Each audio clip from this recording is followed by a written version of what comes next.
We are just a couple of days away from the most recent, maybe final reckoning for Mike Johnson. Will he continue as the Speaker of the House, the leader of congressional Republicans? And we're really not sure at this point. Now, he does have some backers. He has, in the end, the strongest, most important backer when it comes to the Republican Party, Donald Trump, who swooped in this week to provide a last-minute boost to Mike Johnson's political fortunes, bleeding. Speaker Mike Johnson is a good, hardworking, religious man. He will do the right thing and we will continue to win. Mike is my complete and total endorsement, MAGA, which is that's a strong, clear statement from the president-elect.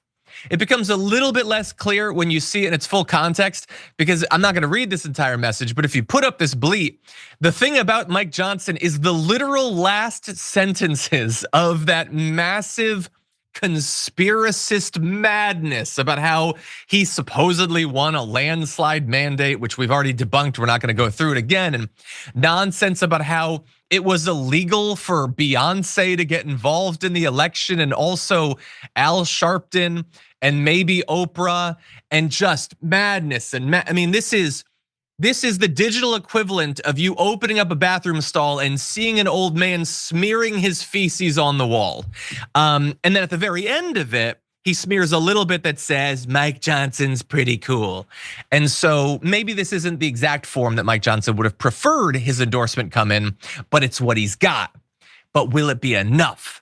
Because not every Republican seems to be on board even after that endorsement.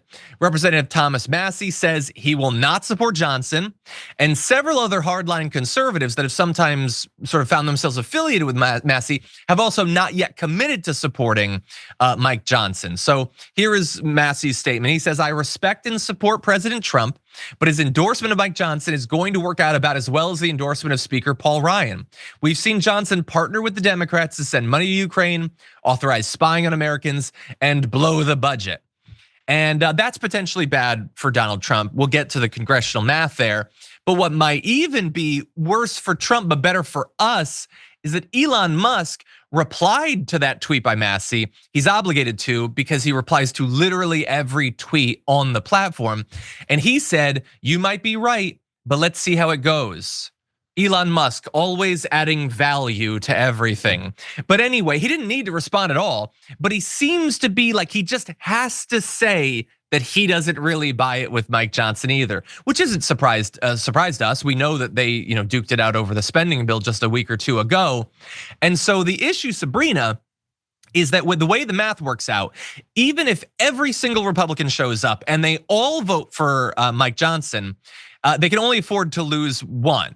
And so Massie is saying, I'm gonna be that one, which means if there are any others, then Mike Johnson is not going to make it as speaker, at least in the first vote, which is already, it's disruptive to lose your speaker after having an election that went your way.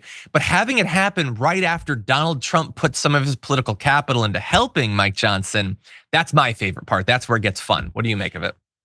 I think the medium is in the message. Look at the way that Trump, chose to endorse him in this weird, unhinged looking Facebook Uncle Truth Social post. Like, he didn't come out and do like a public rally for him. He didn't go, on TV. It was this weird little Truth Social post. So it just makes me wonder, like, how much Trump actually cares to endorse him. And so I feel like that, combined with, other Republicans not caring for him either, I don't know how bright Mike Johnson's future looks. Yeah, I don't know.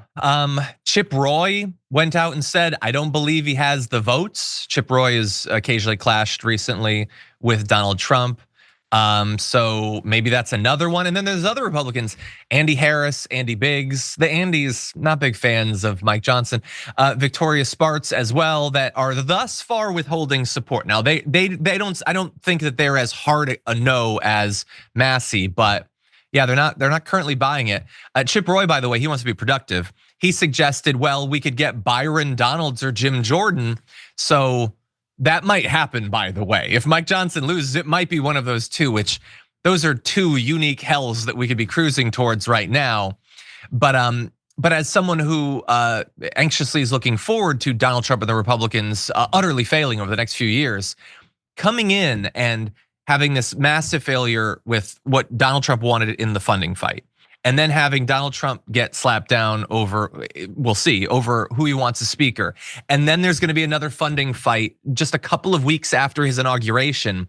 It's a really dramatic starting point for the new president, especially when he's trying to sort of set the narrative as, I won everything, landslide, huge mandate. And it seems to be a super bumpy road. So I wouldn't have had it any other way, I guess. No, I feel like it's such a recurring theme in general whenever, they have like a speaker of the house and surprise, they negotiate with Democrats. How dare they? And then all of a sudden, they get kind of turned on. I feel like it's just tale as old as time. So I don't know how Yeah. bright his future looks. Yeah, we will see. We'll certainly be watching.